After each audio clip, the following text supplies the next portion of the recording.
shows stories of the three laughing monks. In China, they are only known simply as the three laughing monks. They did only one thing: they would enter a village, stand in the marketplace, and start laughing.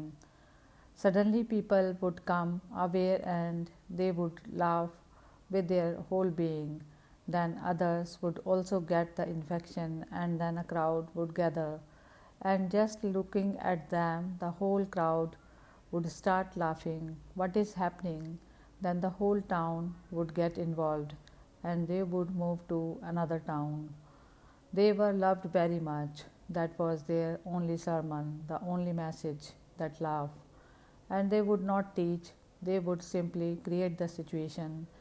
Then it happened, they became famous all over the country, the three laughing monks. The whole of China loved them, respected them. Nobody had preached that way, that life must be just a laughter and nothing else. And they were not laughing at anybody in particular, but simply laughing as if they had understood the cosmic joke.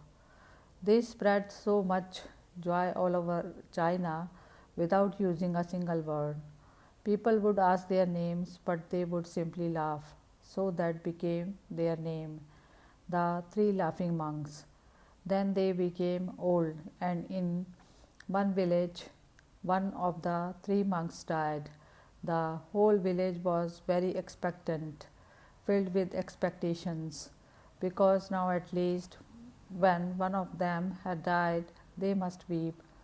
This would be something worth seeing, because no one could even conceive of these people weeping.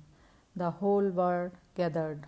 The two monks were standing by the side of the corpse of the third and laughing such a belly laugh. So the villagers asked, "At least explain this."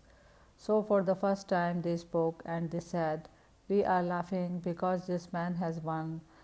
We were always wondering who would die first, and this man has defeated us. We are laughing at our defeat, at his victory. He lived with us for many years, and we laughed together and we enjoyed each other's togetherness, presence.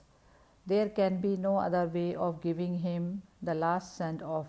We can only laugh." The whole village was sad, but when the dead monk's body was put on the funeral pyre, then the village realized that not only were these two joking, the third, who was dead, was also laughing, because the third man, who was dead, had told his companions, "Don't change my dress." It was conventional that when a man died, they changed the dress and gave a bath to the body. So he had said, "Don't give me a bath, because I have never been unclean. So much laughter has been in my life that no impurity can accumulate near me, can even come to me. I have not gathered any dust.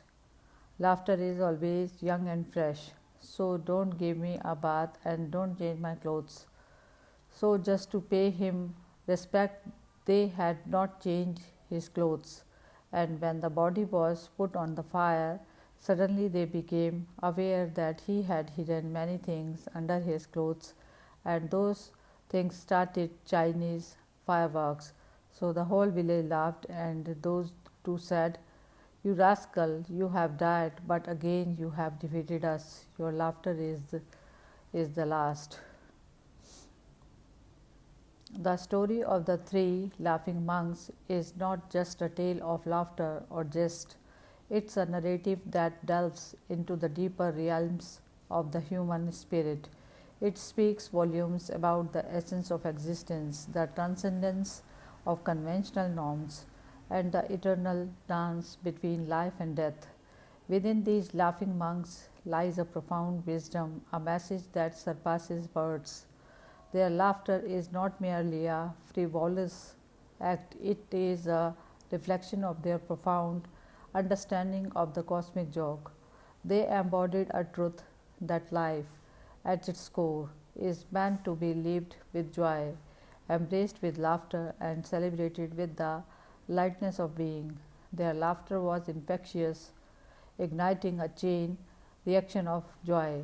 Whenever, wherever they went, it was not a laughter pointed at any individual or circumstance, but a joyous resonance with the universal humor of existence. They didn't preach through words but conveyed a powerful sermon through their very presence, sparking a realization that life itself is a grand cosmic joke meant to be celebrated. In their moment of loss, when one of the monks passed away, their laughter persisted.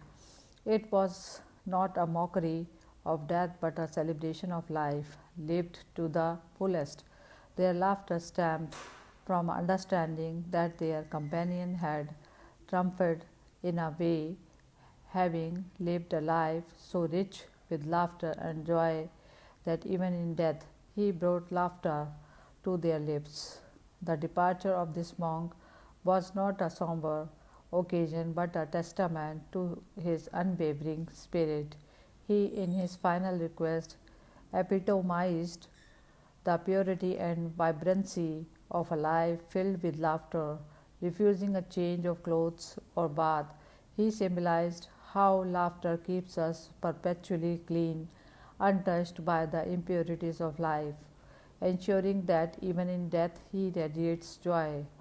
And as the funeral pyre embraced his earthly form, his last zest unfolded a hidden stash of fireworks, a final act of mischief that set the whole village into laughter once more. His laughter echoed through his departure, leaving behind a legacy of joy, reminding everyone that even in the face of mortality, laughter transcends boundaries and defies expectations. The story of the three laughing monks, beyond its humor, illuminates the profound spiritual truth that life is not confined to the realms of sorrow or seriousness. It beckons us to embrace each moment with a heart full of laughter, to recognize that laughter is not just a fleeting emotion but a force that transcends even death. It is a gentle reminder that the essence of life is not in accumulating material wealth or adhering to societal norms, but in embracing the purity of joy, celebrating the interconnectedness of our spirits, and cherishing the moment that brings us together in laughter.